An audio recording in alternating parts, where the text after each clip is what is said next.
I don't think there's many series out there that get as much hate as Boruto does. Rather, it's for the anime that definitely could have been better in many areas, the art in the manga's first years, or even the concept of the story as a whole. The series gets a lot of hate, though sometimes that's also from outside forces. But today, I just want to take a look at the series itself and question if the hate it receives is deserved, and if some of the old complaints about the series really hold up today.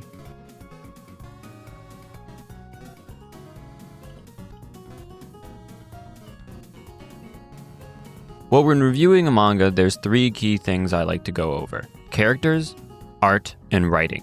First up, let's talk characters. Because to me, characters are the most important part of a story, because you could have the most amazing story that covers tons of morally complex themes. But if your characters aren't interesting, I'm giving it like a 6 out of 10. So Boruto's main cast kind of shifts a lot, with different characters getting a chance to be in the spotlight from time to time.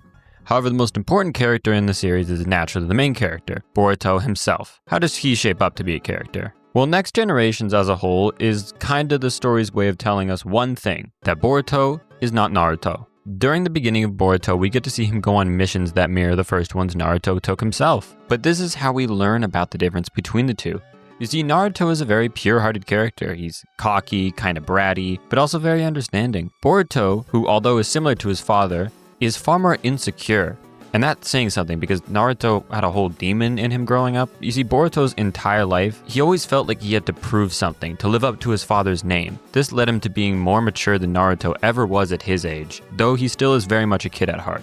I enjoy Boruto's journey growing up because it lets us see him figure out his own path and learn to stop worrying about living in his father's shadow. But however, the opposite to that is the deuteragonist of the story, Kawaki. Kawaki is an insanely interesting character because of how much of an opposite he is to Boruto. You see, growing up, Kawaki was never shown anything like affection. So when he starts living with the Uzumaki family, it's like he's finally able to live for the first time in his entire life. And he became insanely overprotective of this new family, wanting anything that could even remotely bring harm to them to be gone, even if that thing is his own brother. Kawaki is so interesting because you can look at everything he's done and see that although it is insane, the reasons behind what he does and the path he was going on before he met Naruto make you understand why he is doing what he is doing. Besides our main two characters, the supporting cast overall is really good as well. Characters like Konohamaru, Mitsuki, Himawari are all characters who have many enjoyable moments on screen and have their own interesting character arcs and plot potential going forward. And as for villains, so far it has been very solid, Jigen alone being an amazing antagonist who shines throughout his entire arc. Now what about the series' art? Because we all know that wasn't the highlight of the anime, to put it extremely lightly. Well, I have to admit, early on Boruto had quite a few rough panels where the style came off goofy and didn't really match up with the rest of the stuff we were seeing. And the art does greatly improve as the series goes on. So what happened? Well, my guess is that in the early days of Boruto, Ikimoto was really trying to copy Kishimoto's style. And let me say first that Kishimoto is a better artist than Ikimoto. However, that does not mean Ikimoto is a bad artist himself. But the thing is, Ikimoto spent the beginning of Boruto trying to copy a style that wasn't his. And that's why early on art is so inconsistent. But the art now is far better, since I feel like now Ikimoto is drawing in a style that is his own, which is honestly more like another artist from the big three instead of Kishimoto, with that being Kubo. You see, him and Kubo are really good at using negative space, which is when the background of the art is mostly white, but what is drawn is done with insane detail, making the negative space highlight the centerpiece. And although Ikimoto's art has gotten a lot better, I still have my own issues with it. For example, I don't like how it tends to overuse speed lines because it can take away from the weight of some scenes, and in other scenes, it can make seemingly small actions seem a little goofy since the speed lines don't feel necessary. But overall, the art has been increasing in quality, and I hope it continues to do so as it goes on. And lastly, we have the writing, the part of Boruto that I believe gets the most criticism.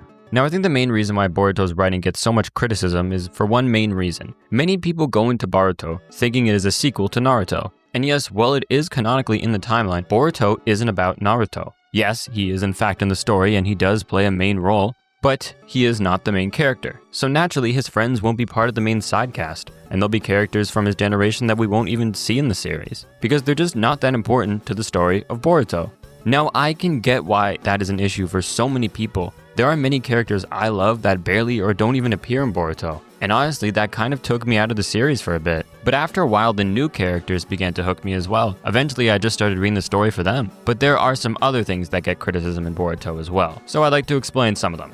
First off, no, Naruto is not a bad dad. He just isn't perfect. Naruto grew up completely alone. So learning to balance a family life is completely new to him as well, which is why you can see his relation with his son slowly evolve throughout the story. Next up, the loss in power with Sasuke and Naruto. With Sasuke, it's a little harder to justify because, yeah, this is pretty much a nerf because it would be hard to justify what happens between him and his fight with Code if he still had a Rinnegan. But with Naruto, it does make sense because this was a beautiful way for Kurama's story to end. However, there is one thing that Boruto gets hate for that I can just flat out not defend. The fucking fandom. So, I actually originally had a script for this part, all written out with everything. But I thought, you know what? No.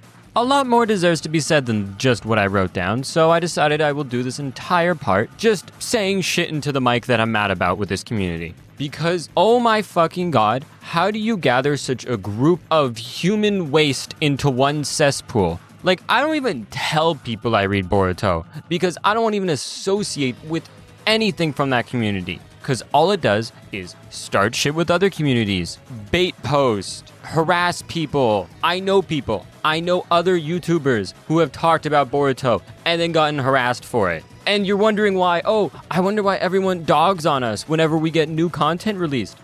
This is why, because you make literally everyone hate you. Do you know how hard it is to make everyone hate you, but you somehow manage to do that? Because I don't know a single other community that even does like art with Boruto stuff. That's how bad it is. Like, I know like one piece of art off the top of my head that has like Boruto and then another character from a different anime in it. Nothing else. And you know Ikimoto totally knows about this, right? Because I feel like the community seems to forget that the mangakas are real people. Think Gege Akutama making an apology because of how much his community fucking hates him. He knows about that. Yeah, he knew about all the jokes and all the art. He knew about that. Or Kubo, when people harassed him because Ichigo ended up with Orihime and not Rukia. And yeah, did he fight back? Did he give a kick-ass statement? Yes, but I guarantee that still got to him because those were very personal insults. Every mangaka is a real person. Why do you think they have these little like cartoon things or little drawings of like animals that they replace themselves with? Because it's a danger if they were to show their actual face. Because of communities like the Boruto community.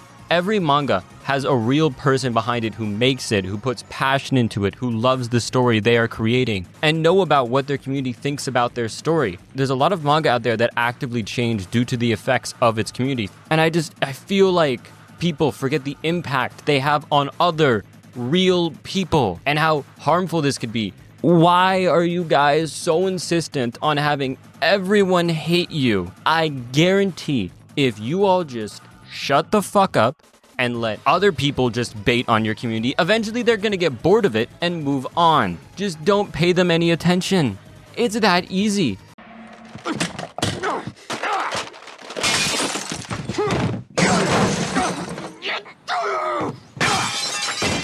But as a whole, Boruto isn't a perfect series, but it does have a lot of amazing stuff, and I do recommend it to anyone who's looking for a series to read. And with that, I thank you all for watching. Let me know your thoughts on Boruto in the comments. Tell me what you like and what you dislike. Subscribe if you got time, and I'll see you all next time. Bye.